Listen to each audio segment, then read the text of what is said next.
అసలు ఓడిపోయిన తర్వాత కదా మన పేటీఎం గొర్రెలంతా ఏం చేస్తున్నారు, వాళ్ళ బాధలు ఏంటి, వాళ్ళ కష్టాలు ఏంటి ఒకసారి అలా వెళ్ళి లుక్కేసి వద్దాం అని చెప్పేసి అన్ని ప్రొఫైల్స్లోకి లుక్కేస్తే అసలు చిన్న పేటీఎం గొర్రె దగ్గర నుంచి పెద్ద పేటీఎం గొర్రె వరకు, సాక్షి ఛానల్లో అధికార ప్రతినిధుల దగ్గర నుంచి ఎక్స్ ఎమ్మెల్యేలు మినిస్టర్ల వరకు ప్రతి ఒక్కరు ఒకటే మాట చెప్తున్నాడు, ఈవీఎంల వల్లే కూటమి గెలిచింది, ఈవీఎంల వల్లే వైసీపీ ఓడిపోయింది అని చెప్పి.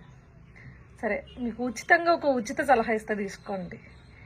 ఇట్లానే ఈవీఎంల మీద ఏడ్చుకుంటూ కూర్చున్నారనుకో, ఈ ఐదేళ్ళు కాకపోతే 10 ఏళ్ళు అయినా సరే ఫ్యూచర్లో ఎప్పుడు గెలిచే ఆప్షనే మీకు ఉండదు.